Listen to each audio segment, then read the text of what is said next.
বাপের বাড়ি থেকে মেয়ের বাড়িতে কেউ আসলে কিন্তু অনেক বেশি আনন্দ লাগে, তাই না? আজকে আমার নানি আমাদের বাড়িতে আসবে, আর আমার নানি কিন্তু আমার অনেক বেশি কাছের একজন মানুষ। আসসালামু আলাইকুম সবাইকে, সবাই কেমন আছেন? আশা করি সবাই অনেক ভালো আছেন। আমার নানি যেহেতু বিকালবেলায় আসবে, তাই জন্য আপনাদের ভাইয়াকে দিয়ে আমি সকালবেলা 2টা হাঁস কিনে এনেছি। আমার নানিরা হাঁসের মাংস খুব বেশি পছন্দ করে, আর প্রিয় মানুষদেরকে তাদের প্রিয় খাবার খাওয়াতে পারলে কিন্তু অনেক বেশি শান্তি লাগে, তাই না? সকালবেলা আমি হাঁসটাকে পরিষ্কার করে কুটে রেখেছিলাম, আর বিকেলবেলা চলে এসেছি রান্না করতে। আর আমার নানি আসার পরে দেখেন কি করতে লেগে গেছে। তারা তো জানেন আমি একটা শখের চুলার পাড় তৈরি করেছি, তবে সেই চুলার পাড়টা লেপা পোচার একদমই সময় পাচ্ছি না, কারণ সংসারের কাজে আমাকে অনেক বেশি ব্যস্ত থাকতে হয়।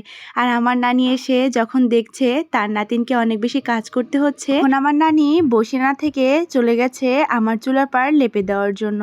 আসলে আগের মানুষ তো একটুও বসে থাকতে পারে না, শুধু কাজ করতেই থাকে। তো এদিকে আমি মাংস রান্না শুরু করে দিয়েছি।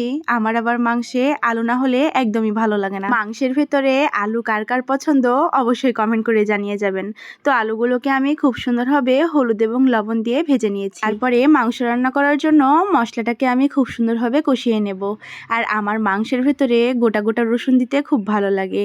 আর আমি কিন্তু অনেক দিন থেকে আমার রান্না বান্নার ভিডিও আপনাদের সাথে শেয়ার করতে পারছি না, কারণ আমি আমার একটা শখের চুলার পার করছি, আর সেইখানে আমি আপনাদের সাথে নতুন নতুন রেসিপি শেয়ার করব। আমি কিন্তু ছোট মানুষ, আমি অত রান্না বান্না পারি না, তবে যেইটুকু পারি সেইটুকু কিন্তু আপনাদের সাথে শেয়ার করতে ভালোবাসি। তো এদিকে সব রকম মশলা দিয়ে আমি মশলাটাকে কষিয়ে নিয়েছি। এর ভেতরে দিয়ে দিয়েছি হাঁসের মাংস।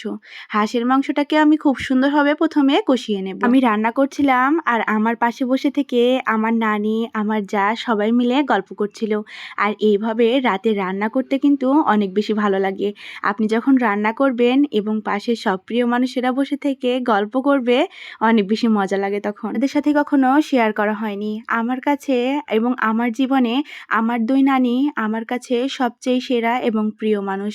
আমি কিন্তু তাদের ঋণ কখনো শোধ করতে পারবো না। হয়তো সময় করে আপনাদের সাথে কখনো একদিন আমার জীবনের কাহিনীটা শেয়ার করব। আমি কিন্তু আমার জীবনে অনেক ভাগ্য করে আমার 2 নানিকে পেয়েছি, জানেন? আমার 2 নানির যদি আমি গল্প করতে যাই বা আমার জীবনের গল্প করতে যাই, আপনারা হয়তো কেঁদে দিবেন এবং হাসবেনও যে আপু কতটা ভাগ্যবতী এরকম 2টা নানি পেয়েছে।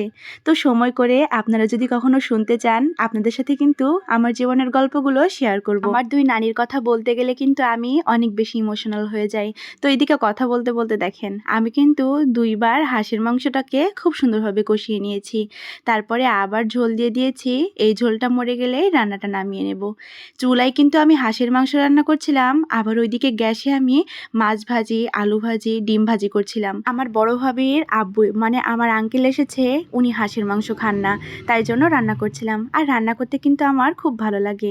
তো আজকের ভিডিও এ পর্যন্তই। ভিডিওটা কেমন হয়েছে কমেন্ট করে জানিয়ে যাবেন। আল্লাহ হাফিজ সবাইকে।